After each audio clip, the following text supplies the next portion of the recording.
Welcome. We're going to go ahead and start the Pre-K-3 Literacy Continuum panel discussion. My name is Kevin Smith. We'll be doing introductions in just a moment.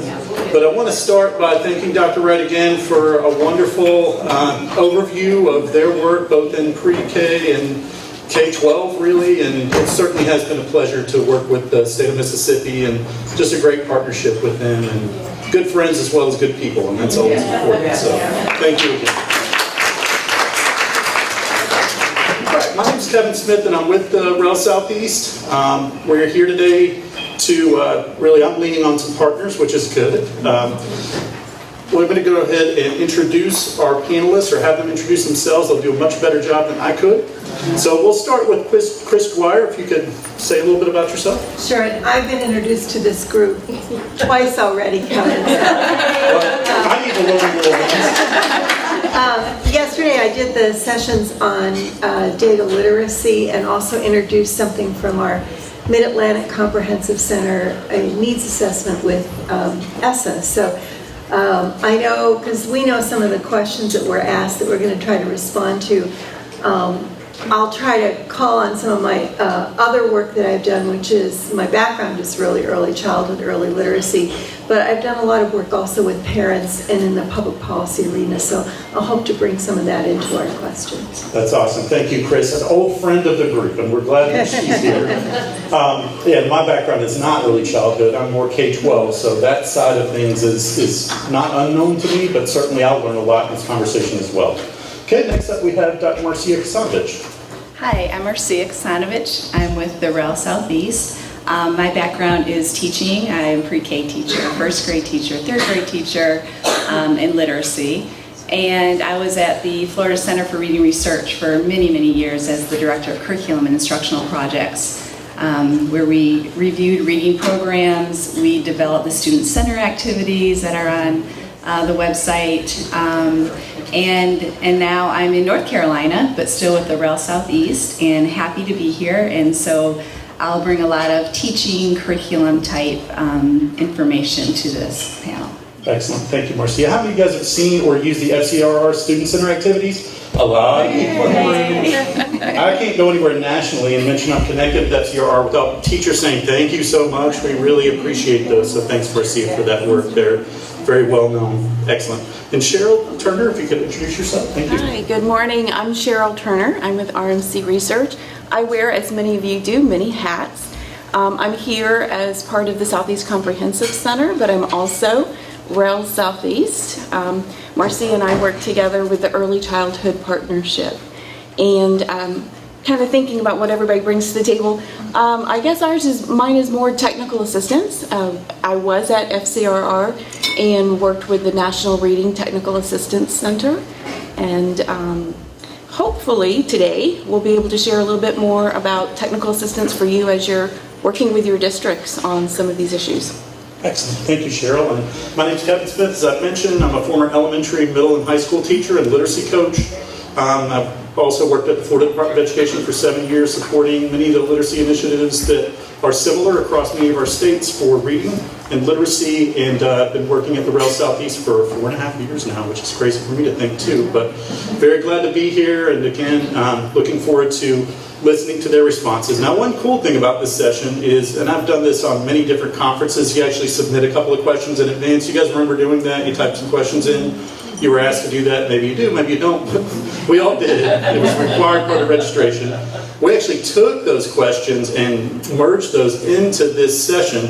So we're actually responding to legitimate questions that you had as pre-participants. So I thought that was a really cool idea, and I appreciate Kat and Ramona and the SEC staff, Beth, and everybody for thinking of that and really working to bring together people who could answer those questions well. So I'm glad to go ahead and get started. We'll start with the first question that you all submitted, which is what should be considered when planning and implementing early literacy interventions.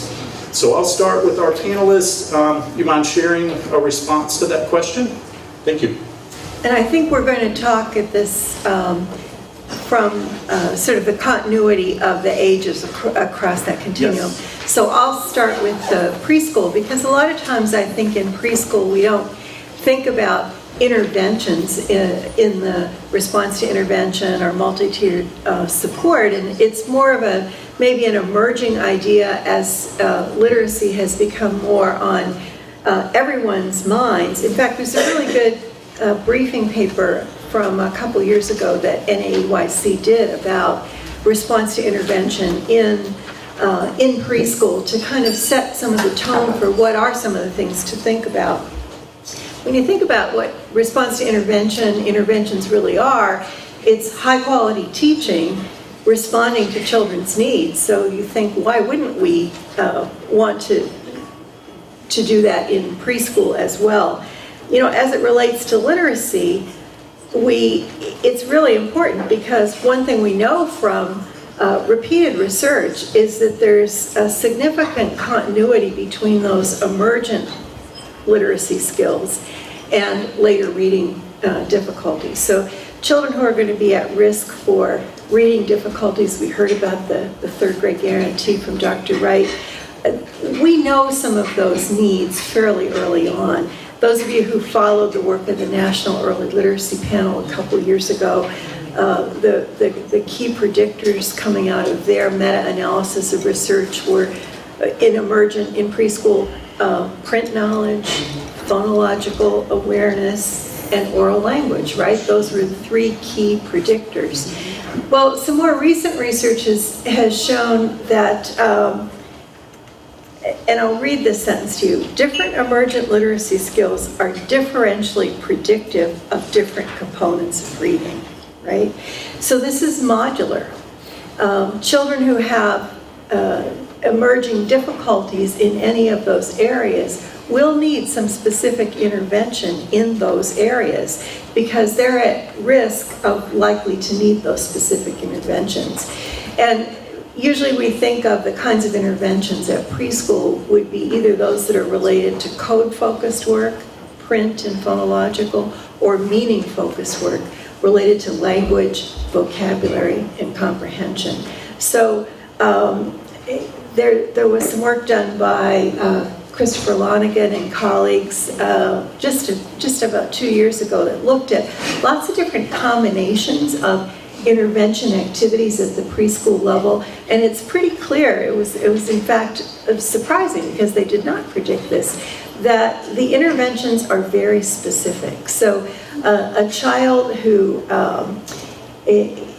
has a limited vocabulary, limited language, needs meaning-focused interventions like dialogic reading, right? So the opportunity for those of you who have are familiar, and I think most of you probably are, with dialogic reading, where the child and the adult roles really switch. You're not reading the book to the child is in a scaffolded way learning to tell you the story and use the vocabulary in the book. That's a meaning-focused intervention that has a lot of solid research behind it. That's the kind of intervention that's going to be useful for a child with limited vocabulary, limited language. That type of intervention is done in a social setting, right? So we don't have to automatically think, as some of us who've been in early childhood for a long time might have the tendency to do, that intervention is not developmentally appropriate practice, right? Because intervention can be carried out in a social setting in a very developmentally appropriate way. So those are a few things about intervention. Great. And to piggyback off that, I'll talk a little bit about kindergarten and first grade. In fact, and I'm going to do a little plug here, after this session, I'm going to talk about the new Foundational Reading Skills Practice Guide for kindergarten through third grade. So if you want to go into more detail, I'll be happy to have you at that session. But for kindergarten and first grade, in the new practice guide that came out, they have 4 recommendations. And the first recommendation is all about academic language. And academic language is this huge umbrella that that includes things like inferential language, narrative language, vocabulary development. And we want to carry that out through not only pre-K, but all the way through third grade and beyond. And then, of course, another recommendation is developing the awareness of sound segments, so phonological awareness. So in kindergarten, that is a big content area, is teaching students about phonological awareness. listening to those rhyming words, listening to alliteration, picking out those individual sounds and words, and carrying that through first grade. And of course, the sound symbol relationship, we need to learn that in kindergarten and first grade.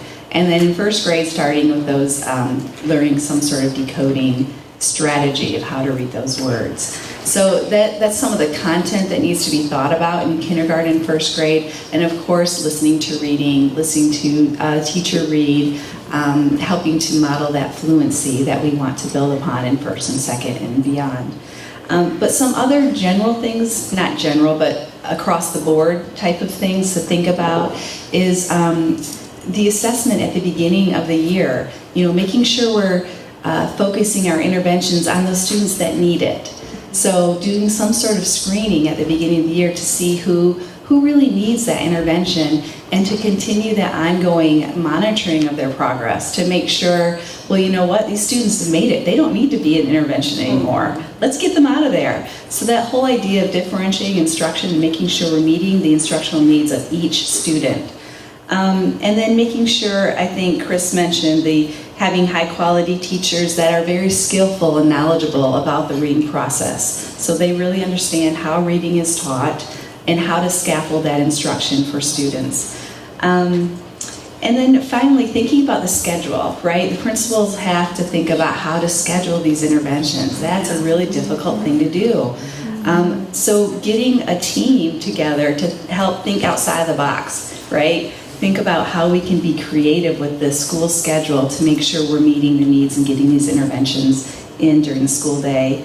And then finally, and I think most importantly, interventions can be motivating and engaging and fun. They don't have to be boring. So I think that's really important to keep in mind to make sure it's a positive environment for teachers and children. So moving on with the continuum, looking at second and third grade, I know one of the other questions that came up was very interesting, talking about that fade. Students who seem to do well in pre-K into kindergarten, but by the time they get to third grade, all those gains have sort of faded away. And you see that you've got your second and third graders still needing intervention, or now needing it when they didn't previously. And so a couple of things I wanted to mention about that. Obviously, each state has a different interpretation of tiers. So when I talk about tier 2 and tier 3, I'm just talking in a general sense, not a state-specific sense. But a couple of things to think about. When you're thinking of tier 2, which is really that in-house where the teacher is still providing small group instruction for those students, it needs to be smaller groups. It needs to be direct instruction. Those of you who know the difference between direct instruction and indirect instruction, there's a lot more of actually telling the students what it is that they need to know, and then helping the students practice. We've also found multiple opportunities of practice. The typical classroom that I walk into, and I've been in, as everyone here on the panel, many hundreds of classrooms over the years. The typical classroom teacher may think their pacing is fine, but in intervention, that pacing is really important. Students need 10, 15 opportunities of practice with every single opportunity of the skill. We also know that the instructor needs to be well trained. What's interesting is there are a lot of studies, even at Florida State with Barbara Foreman, where paraprofessionals provide the intervention, but the training is the powerful piece. So teachers, absolutely, but it's not just because you're a teacher that makes you a good interventionist. Also, a couple of things to think about. Even in second and third grade, it may be that you've got to go all the way back in the reading continuum to that phonological and phonemic awareness piece. I, as a teacher, taught all the way up through 5th grade. I had a classroom of 5 students who were not able to comprehend, and we tried every comprehension trick in the book, and then we gave an assessment, and their phonological skills were not there. So when we pulled that back in, it started the ball rolling again. A couple of other things. Joe Torgerson and Barbara Foreman had, as well as several other people, had done studies, and we have a typical sort of a rule of thumb on intervention, which is not good. Interventionists and principals definitely don't want to hear this, but to move a child 1 grade level takes about 100 extra hours. So when we're talking about scheduling, we're thinking about, wow, not 100 good hours that's part of their reading time, it's the extra. So when you're thinking about special ed or ELL students or students who are struggling, if they're just being given intervention as part of that 90-minute or 120-minute block, that's not that extra time, that double dosing that they need. And then as far as looking at actual intervention programs, entry-exit assessments, as Marcia said, we don't want to keep them in forever, but we want to keep them in an appropriate amount of time. And making sure that the intervention and the assessments that you do give align. I think that's pretty much it. I said enough. I've depressed you enough. Thank you very much. And just another quick plug, Lori Lee and I, she's my colleague who's right over here. We're going to be doing a session next on 8 areas to consider. That's one of the tools we'll be talking about for intervention, and many of the components that they just discussed are found within the self-study guide, so it's something we'll be talking about. And quick follow-up to kind of what they all said. I mentor a student once a week. I've been doing that since I started at the Department of Education in Florida. I never wanted to be disconnected from at least one kid in one school. I really wanted to know that whatever I'm doing is connected back to at least one kid. So I started with a kid in 6th grade, mentored him till he graduated from high school. He's in the Army now as a sergeant. He's going to visit me on his way to Turkey over the holidays. And I just started with a 3rd grader last year who is in 4th grade this year. He passed his 3rd grade gate. We were worried about that, but he made it. And he's in 4th grade, and what I try to do, and I want to pick up on something Marcia said, intervention has to be fun. So I'm with him an hour a week. Lord help me for the travel schedule. It's hard to work out, but I make it work. And half the time we spend reading literary or informational text and doing some intervention work. The other half of the time we build robots together and we read the instructions on how to do that, because that is what he loves to do. And I'm making him read the instructions on how to do that, which is nonfiction text. It's great. I make him read the directions and we do it together. But you have to figure out a way to make it engaging for the students. And it can be done. It can be done pretty easily. First, you have to spend enough time with the kid to find out what they like.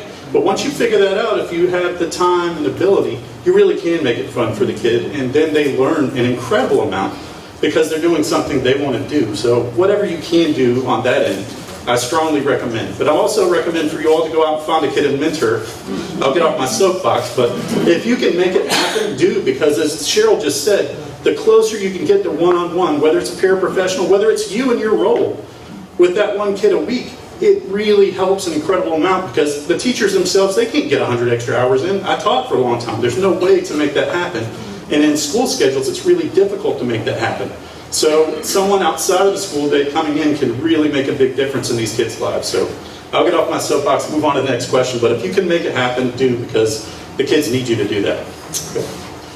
All right, our second question from you. What elements of a successful, innovative model of literacy coaching, what are elements of a successful, innovative model of literacy coaching for pre-K to 3rd grade teachers? And I think that Cheryl and Marcia are going to cover this one. All right, I'm going to start with a piece of depressing news again. I'm the one who gives the depressing news. I don't know why that is, but it'll get positive, I promise. So we know from Joyce and Showers in 2002, but we have not had any studies since then to go in a different direction from them, that coaching is absolutely one of the most important aspects of implementation there is in the school. So from their study, they typically looked at stand and deliver models of professional development. And by the way, in the United States, we spent over $6 billion a year on professional development for teachers. And what they looked at was that stand and deliver model, which most of our folks go to, and they found that less than half of the people remembered what was in that professional development when they left, and 0% used that professional development in the classroom on a consistent basis. Yeah, there goes our money. Then they looked at stand and deliver with some modeling in that professional development. And again, it was about half of the folks remembered it, but when it came to implementation in the classroom, it bumped up way up to 5% used it consistently in the classroom. It was only when they looked at professional development, stand and deliver with modeling and practice, and then bringing in a coach to help the teacher implement to mastery in the classroom. The percentage of teachers who used that particular professional development strategies in the classroom consistently bumped up to 95%. So anyone who says coaches are too expensive, I would like to argue that economically when we look at all the money we're wasting on professional development. So what are we looking at? If we know coaches are valuable, then what are the things you need to be looking for that makes that model really good? I'm going to plug Marcia because she won't plug herself, and that is that FCRR and the Center on Instruction that both of us worked with created a professional development model for coaches, and I share it as a technical assistance provider all the time. We just worked with Fulton County. As a matter of fact, Fulton County here, the Atlanta metro area, we're in the process of creating a coaching framework so that in the district they have probably 6 to 8 different models of coaching going on from school to school, and they're going to pull all that together as one framework of what are the responsibilities of a coach, what are the responsibilities of a principal, what are the responsibilities of the district towards that coach, and what are the responsibilities of the teacher in working with that coach. We're also looking at, in that framework, the culture of coaching. And that culture of coaching starts with the principal and how the principal represents that. We also know that a typical successful model for coaching is not the spread where the coach works with every single teacher every year in a very targeted way. There's a continuum of coaching where some folks get a little bit less, some folks get a little bit more, depending on, are you targeting in your school this year, for example, phonological awareness with kindergarten. So you'll really focus with your kindergarten teachers, but then you'll work on other tasks throughout the year with your teachers. A very targeted piece of coaching has been found to be more successful. Also, starting with the willing. If you want your culture to be that everybody grows, every teacher loves to learn, then you don't start with the teachers that need the coach the most, because then it looks as punitive. And so there are a lot of those little tricks, and I'm sure Marcy is going to share more, but you also want to make sure that the coach is not considered an administrator, a boss, or an evaluator. Obviously, there's an informal evaluation when they come in and they observe and they talk with the coach or with the teacher, but they're not someone who has any kind of a role in the teacher's evaluation. And then good news, also, there are so many coaching models out there with different folks' names on them that are making lots of money. And that's okay, because this is a capitalistic society. But may I just say, the research boils down to the same 3 major elements in every good coaching model that you may choose. And are you going to share those, or you want to go? Oh, go right ahead. And that has to do with the fact that there is some sort of a pre-discussion about what it is that teacher wants to improve in. And then there is some sort of work in the classroom, whether it be the teacher observing the coach observing the teacher, and then coming back and having those next step discussions. Obviously, they get very detailed in different models, and certainly Marcia, through the Center on Instruction, has a set there as well. But the research, the good research is the good research, and you can create your own framework as Fulton has if you've got that information behind you. So yes, thank you. The Center on Instruction developed it's called Leading for Reading. And I was the Deputy Director for the Center on Instruction for Literacy years ago, and Cheryl consulted with us to help us develop this. It's actually a professional development module with a facilitator guide and a participant guide.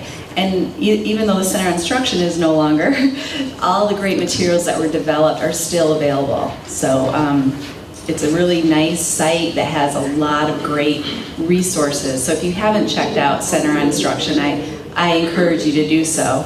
And like Cheryl said, there's a lot of research out there in coaching. Jim Knight from the University of Kansas is another big name in coaching, and he has written a lot about it, and he actually goes in and coaches himself. So I appreciate that kind of research when the researcher actually is doing the work themselves. It's important when you're thinking about an instructional coach or a reading coach, and we learned this back in the Reading First days when we had reading coaches. The role of the reading coach needs to be really clear. So now the coach has to have knowledge about the reading process and about curriculum and about instruction and about adult learning, right? We need that, because that coach is going to be working with the adults, so they need to be very knowledgeable about adult learning. They need to be able to review and make suggestions about reading curriculum. They need to visit classrooms and teachers. They need to be able to organize professional learning communities and facilitate those, and help teachers with organization and classroom management, and to help teachers with using data to differentiate instruction. But it's important to remember that coaching is all about building relationships. And if you're going to be an instructional coach or a reading coach in a school, it's important to align yourself with teachers, right? So you're not seen as an administrator. So you're not seen as coming in and doing formal observations with teachers. And like Cheryl said, that gaining entry is what they talk about in the coaching literature. It's all about working with those teachers who want to work with you first, and then the other teachers that are a little resistant will see the kind of success that you're having, and they might approach you and want you to come into their classroom. So it's really important to remember, first and foremost, being a coach is all about gaining that trust and building those relationships. And again, trying to stay aligned with the teacher. So, doing bus duty, taking lunch duty, doing everything that the teachers do. If you're a coach, you need to do those things as well. So teachers see you as a colleague and not as an administrator. Perfect. Excellent points. Yeah. And I'll just do a real quick follow-up, but excellent points that they brought up. One thing I'll say is having that partnership agreement with the principal, again, I was a coach for almost 10 years, is really important so that the principal and the coach both understand clearly what their roles are, and sharing those with the rest of the staff so that you're not the only two people who know what those roles are. It's important. And one other really quick follow-up, one model of coaching that does not work is the vampire model of coaching, where you have to be invited into the classroom.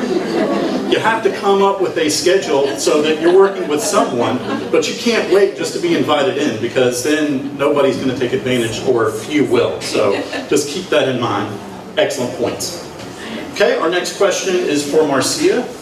And what research would help to capture the extent and quality of family engagement in early childhood literacy education? So we all know learning to read doesn't begin in kindergarten. It begins at birth, right? So we all know parents are the child's first teacher, and we have research that supports the relationship between parental involvement and the academic achievement of elementary school children in reading. So we know how important it is to engage the parents and to help them support their children in literacy development. So we want to help teachers in helping them support parents in literacy involvement. And I think the most important thing in early literacy, early childhood, is building that oral language and reading to children. So if you're going to give any advice to parents, those are the two things I would say. Oral language, having those conversations. And you can give all kinds of examples about having conversations, at the grocery store, in carpool, all those times that you're folding laundry, whatever you're doing with your child, talk about it. And I have two very young children. Well, not very young anymore, but but I remember when they were infants, I'm emptying the dishwasher. This is a blue bowl. Look how big this bowl is. It sounds so silly, and if I listen to myself, I sound ridiculous, but you're helping to build that oral language with that child. And so it's very important to encourage parents to have conversations about any experience that you're having with the child, or about any experience the child had that day at the dinner table, talking about, what was the best part of your day, and having those conversations. And then the other thing, in addition to building oral language and vocabulary, is reading with the child. So, and a lot of times, parents just read the book and then put the book away. Well, let's talk to the parents about what else can you do with the book. Can you ask questions, those what, why, when, how questions. You don't have to sit down and teach dialogic reading to the parents, but you can encourage them to ask questions as they're reading the book with the child, and linking whatever is in the book to what kind of experiences the child might have, and asking the child's opinion, and helping them kind of expand their language. So if they give a one-word answer, you can repeat their answer but put it in a complete sentence. So some of these tips can be easily done, but parents might not automatically do that. But maybe if they're shown it or taught it by the teacher, they can do that at home. And then there is a new center. I wanted to make sure I mentioned this. There's a new National Center on Improving Literacy, and there's an excellent site. It's new, so there's not a ton of information on there, but they do have a parent resource section on that site. It's a partnership between the University of Oregon, the Florida Center for Reading Research, and RMC. And so I encourage you to check that. It's improvingliteracy.org is the name of that website. Excellent. Thank you so much, Marcia. Great points. And again, just having those conversations and helping parents understand how important those conversations are, even if it does seem awkward, it's important. That's a good thing to make. Okay, our next question, this one's for Marcia and Chris. How can the public be better educated on what works in early childhood education? Let me start with the public. I told one of my groups yesterday that, because we were asked to give a fun fact, that I'm an elected official in my own community, so I have a lot of experience in trying to understand how the public understands things. And the public has as many misunderstandings of education, of course, as they do of wastewater treatment or how to build a road or why a sidewalk costs so much. When I saw this question, I turned to Frameworks Institute. Have people worked with, are you familiar with the Frameworks Institute? No, okay. Let me introduce you to the Frameworks Institute, which is a public policy think tank. It's been around for a long time. They take issues of public policy and try to understand what frames of mind the American public has about those issues. And then they test out different models to help folks more clearly explain issues. And one of the very first topics that Frameworks took up about 15 years ago was early childhood education and the value of early childhood education. They have continued that work over time, and if you go to their website, you'll see a whole section on it.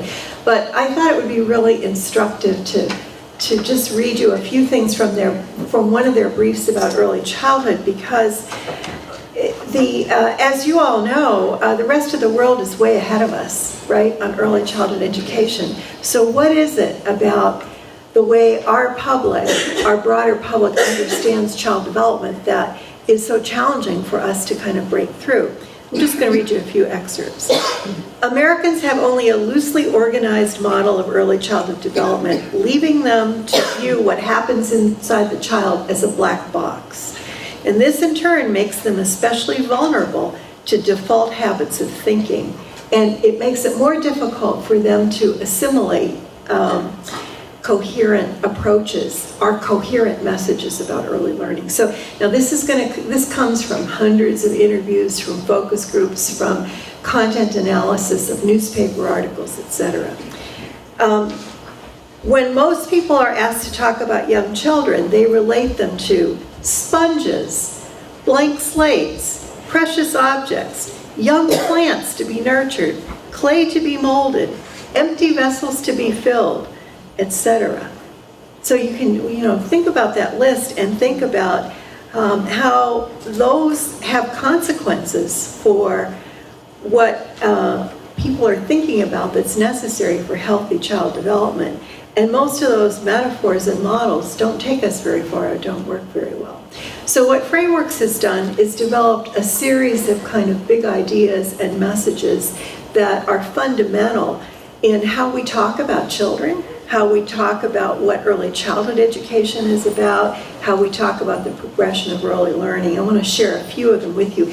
They've also then looked at these as how they work with, for example, business leaders, because business leaders have maybe some particular takes on these things.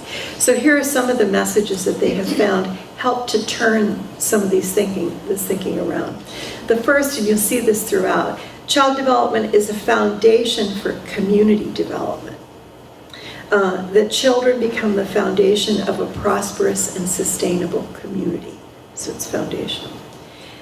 There's a lot about the brain, which a lot of people find are really turned off to how we talk about brain research. You probably know that. They find it very cold and very inappropriate. But what does work is this: brains are built from the bottom up. Skill begets skill. And that's something that particularly business leaders resonate with. And that the architecture of the brain is constructed through an ongoing process that begins before birth and continues into adulthood. That kind of makes sense to people, but when you get into the, amygdala and all that stuff, it turns and let me give you two more. The interaction of genes and experience shape the brain, and relationships are the active ingredient in what they label a serve and return process. And you've perhaps used that metaphor when you're talking about language. That's a metaphor that relationships that are serve and return, the interaction of language, serve something to the child, they return it back, serve and return. That's a metaphor that they have found really works with people, and particularly has made sense to business leaders and community leaders. So when we talk about how can we talk about to the public about what works, I think we have to go peel back and really think about what messages we convey. Sometimes in early childhood, we use language, or we may talk about kids as a blank slate, but just think about what implications that really has. That's not really what we mean. So the frameworks work, I think, is very powerful in kind of cleaning up our language and choosing to think about, in the public setting, what messages we want to give. They've given also examples on the website of, taking a paragraph from maybe a brochure that you have about early learning and then reframing that same paragraph to ensure that the values that connect with the public are being communicated appropriately. And, all of us in this political context that we are in this country, clearly we're realizing that some of these underlying values that we have, that we think are being communicated, are communicating sometimes exactly the opposite of what we're doing. So coming together on a more basic level. That's a very broad answer. I think Marcia can pick it up maybe in a more specific way. So I tweaked this question a little bit to talk about how parents can be better educated. So as you can probably tell, I'm a big proponent of helping families help their children with literacy. So one way is to help teachers convey how families can help children with literacy. And I wanted to share a specific project that the Rail Southeast is working on with the state of Georgia. They have a birth through grade 5 literacy initiative, and they asked the Rail Southeast to help develop some materials for teachers to support families as they support their children in literacy. So we are developing, based on the Foundational Reading Skills Practice Guide from IAS that just came out last year, we are developing teacher guides. So they are grade specific, kindergarten through 3rd grade, teacher guides on how they can help families support children's literacy. And it's based on the 4 recommendations from that practice guide. So each grade level will have a teacher guide on what teachers can do during literacy nights or during parent-teacher conferences, and with resources that they can actually share with the families on some really fun, easy things that parents can do to support their children's literacy. Excellent. Thank you so much. Yeah, that's really the big point, is to get, and parents are part of the public, so I'm but yeah, getting families engaged. And you brought up such good points, Chris, about how it's easy to get lost sometimes in understanding. And I'll just say social media, and be done with that. It really causes a lot of misunderstandings. It's a wonderful tool, but it has to be carefully used, I think, and I think that's bringing to the point that you were discussing. So our next question from you all, which is for Chris. Grace the Top Early Learning Challenge grants accelerated the development of kindergarten entry assessments in states around the country. How consistently does use this group data in a way that is meaningful and appropriate? Well, I can't think of a better example than the one that Dr. Wright shared with you this morning about how at a state level, at a policy level, using the results, aggregate results of kindergarten data to begin thinking about where do we go from here, what do we need to do about the issues, the gaps that we might be seeing present in that kindergarten data. I'll talk about some things that maybe are more localized that you might do. And my examples come from working with the state of Pennsylvania on their kindergarten entry inventory and working with some teams from the state to use that data. The kindergarten entry inventory in Pennsylvania is done by the kindergarten teacher in the first 45 days of school. And it is, I think there are 31 indicators. There tend to be observable or performance-based. And the teacher, it's up to the teacher and the school is how they want to actually do an assessment of those indicators. Now, some of them are pretty straightforward, like what you might expect, phonological awareness. And then others are about social emotional learning and behavior. So one of the great opportunities that we tried to get folks to take up was to use that data as a catalyst to do the bridge between the school system that had the data and the wide array of pre-K providers in the community. Obviously, this has to be done in a sensitive way because it's what Dr. Wright said, the easiest thing is for the pre-K providers to feel defensive. It's worked best in those places where there was a way to make those bridges. And Pennsylvania, Maryland has done this, New Jersey as well, have created structures where they have some PD opportunities that are joint PD opportunities where teams come together that are from the community and from the K-12 system and begin to look together at some opportunities. I happen to work on these institutes with a wonderful assistant superintendent of schools who was in his, I think, 8th year of having reached out to the pre-K providers in his community. So by the time this data came along, he had really built the relationships with those folks. And this is one of the poorest cities in Pennsylvania without state pre-K funds in their case. But he began very early on inviting the pre-K providers to professional development, now something that's really encouraged by ESSA. He bought for them if they wanted assessments that they could use because, a lot of these are very small community-based providers. They weren't going to be able to buy an assessment, a TS Gold or something like that. He bought that for them, trained people how to use it, had them share their data with the kindergarten teachers. So by the time that the kindergarten entry inventory came along, they were really ready to take advantage of it. One of the other things we did in Pennsylvania, in our data session yesterday, we said that one of the first things about interpreting data is you have to understand the constructs on which the data is based. So realizing that people hadn't assessed social emotional learning before, right? They didn't know what they were looking for in this indicator about conflict resolution or self-awareness. So we developed short briefing tip sheets, little documents for kindergarten teachers to say, if your profile of incoming kindergartners shows these needs, here's some things you might think about. And we didn't do these as the cute little tips that we often do in early childhood. We tried to get at the deeper research base behind why is self-awareness important. And when you're thinking about the conditions of your classroom and how you do your schedule, what components do you want to keep in mind? Sort of the big ideas that would help carry them further. So I think don't forget that piece in using the data, because it's not really about the numbers. It's about the constructs that are behind the numbers. So make sure that people first understand why you're measuring. Why do we care about phonological awareness? Why do we care about problem-solving ability? And how would we take some steps ourselves to improve? That's a great point. And yeah, don't be afraid to share data with teachers. And I know I've heard several examples of that already.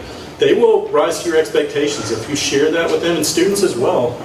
They really appreciate that, understanding, basically what would help them the best. You typically want to know that.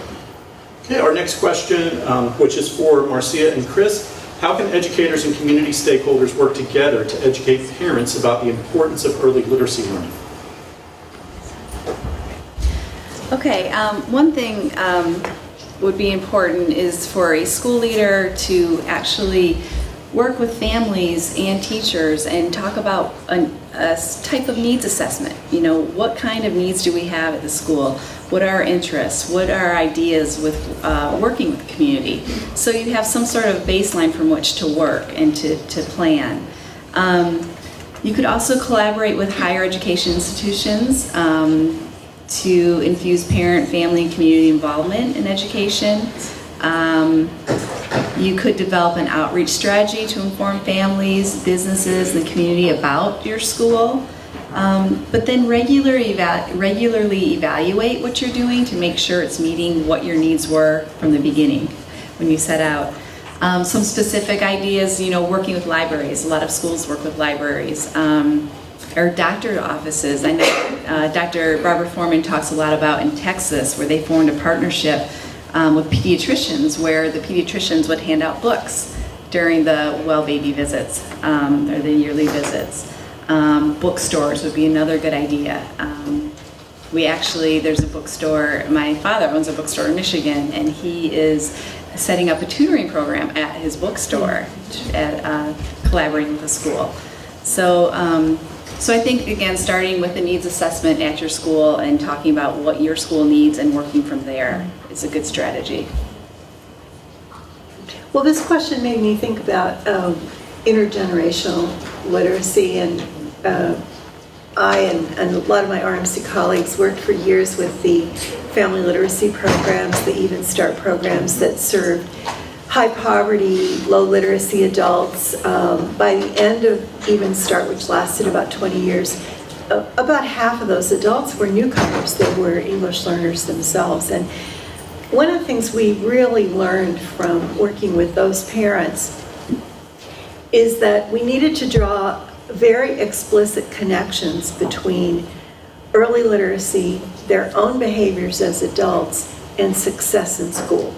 I mean, all of them wanted their children to be successful in school, particularly the immigrants and the newcomers, as well as people who were not immigrants and newcomers but had not been successful themselves in school. So this population of parents, you would say, maybe was furthest away from understanding why early literacy.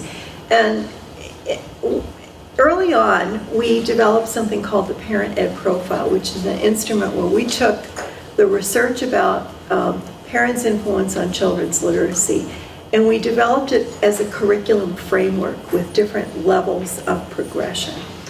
And one of the interesting pushbacks we had to that, and we had a lot of pushback over time, was you're telling parents how to be parents.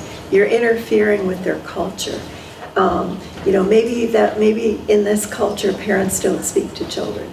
We always framed it within the frame of, if you want your children to be successful in American schools, these are some of the kinds of literacy behaviors that they will need to learn early on, and here's how you can help them with that.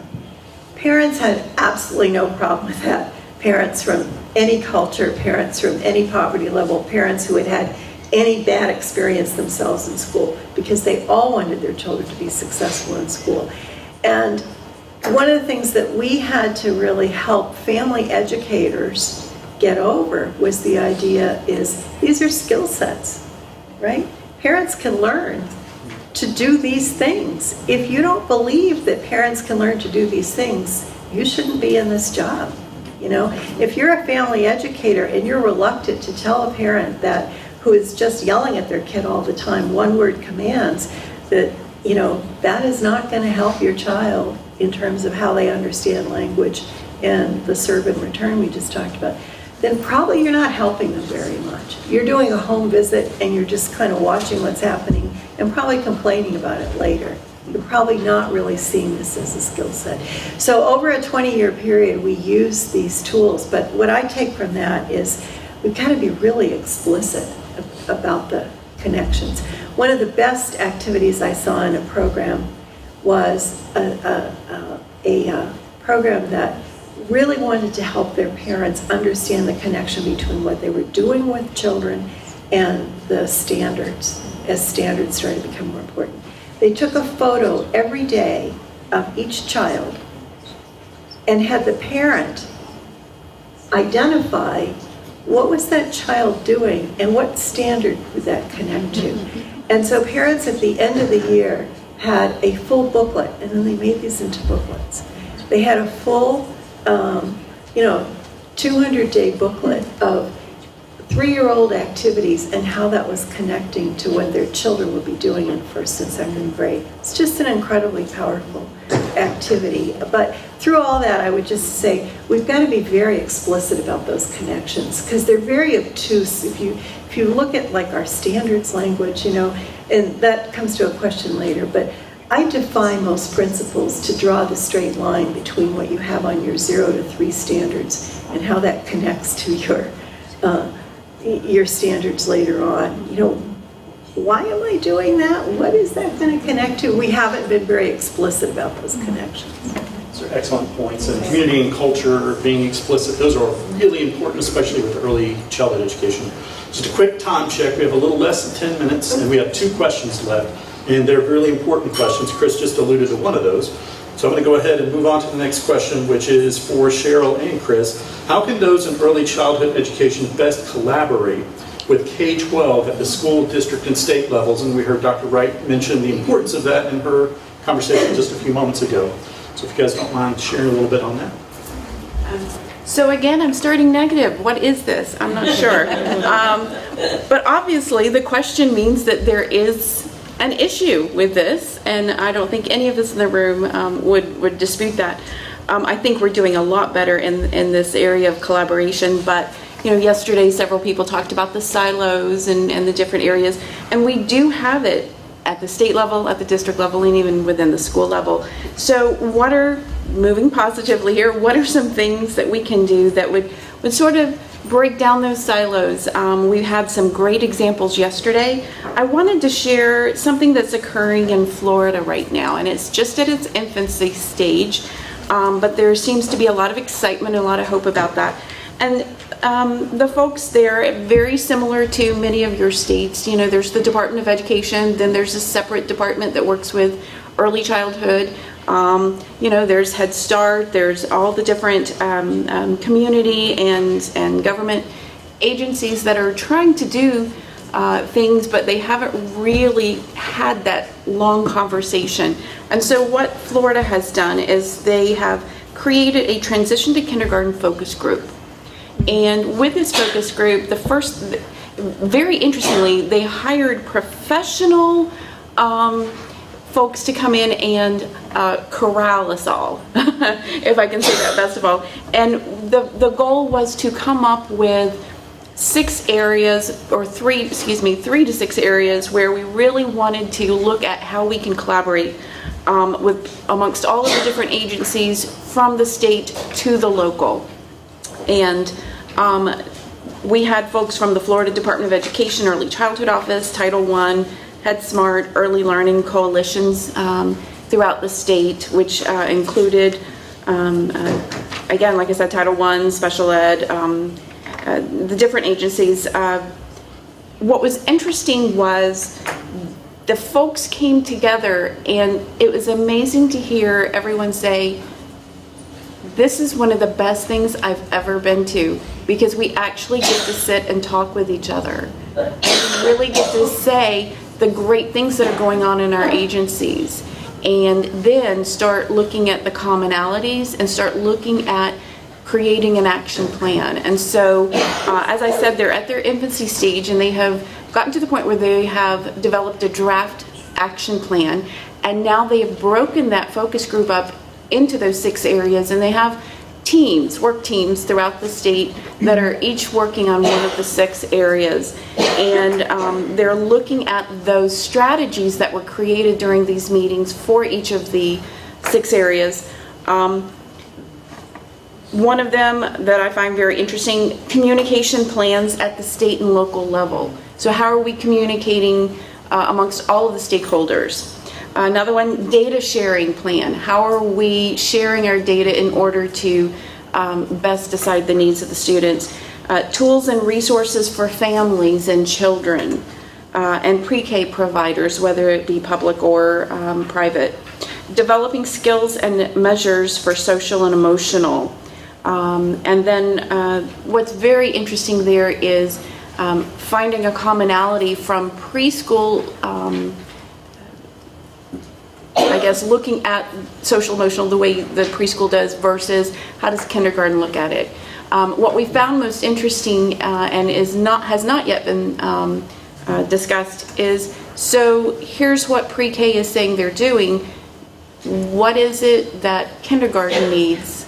And then also, is kindergarten understanding what's going on in preschool?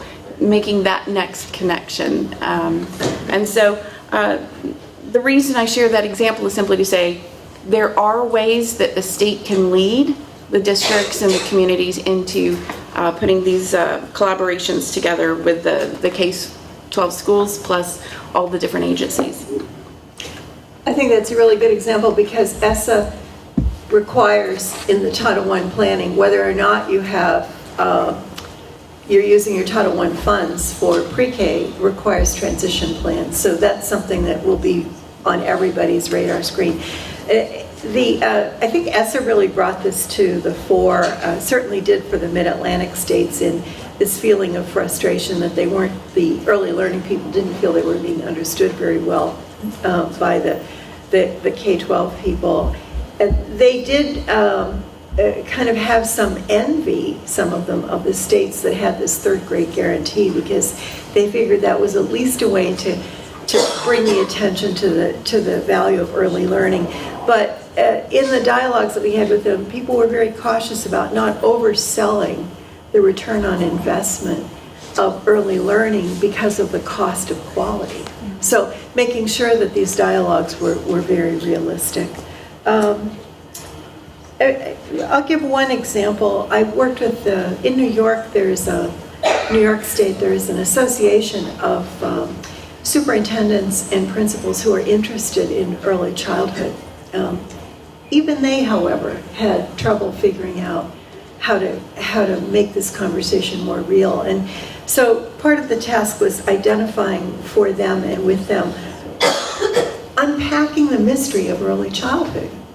For people who haven't come through early childhood, been trained in early childhood, it's hard to know what to look at or how to understand it. And we found this with the superintendents and principals. So we wanted to focus with them on a few key things. And example, prioritizing language, right? Looking for robust instructional strategies that involve interaction, teacher-child interaction, peer-peer interaction. I'll tell you the thing that we're most interested in was play and wanting to understand more about why play and what are kids learning from play. And so, one of the things I tried to do was to break that down a little bit into language around play and make the connection again to what it meant in a practical way. So for example, representation that occurs all the time in play, right? This thing stands for this thing, this block is now my telephone, whatever. And how that representation connects to literacy and the representation of words and what more advanced representation looks like within symbol systems. Self-regulation, play is all about self-regulation. You be the baby, I'll be the teacher. You're the fireman, I'm the policeman.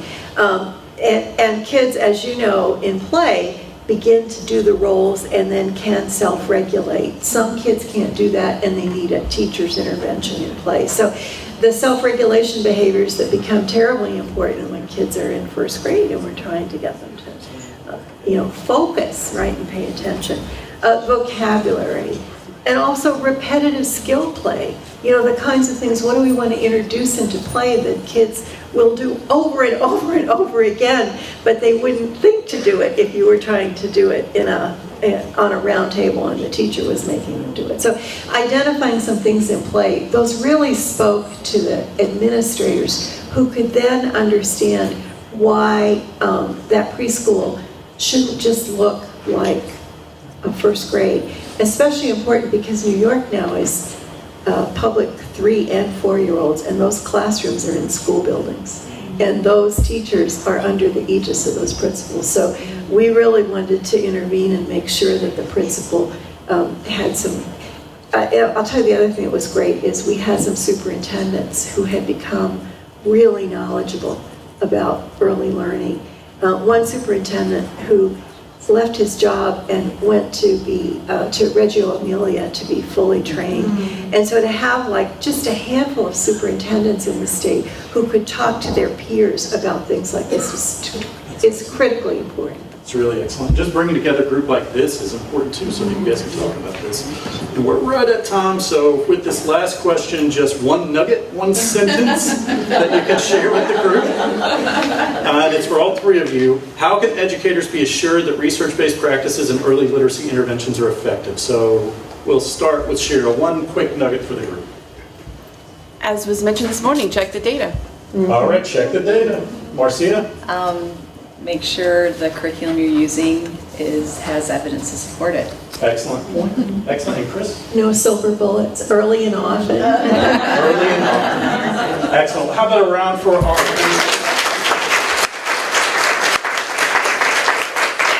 Thank you all for sharing your wisdom and knowledge with us. It was incredibly helpful. And thank you all. I know how busy your jobs are. Thank you for taking the time to come and to listen and to share. We really appreciate it. They were your questions. We appreciate that as well. So thank you.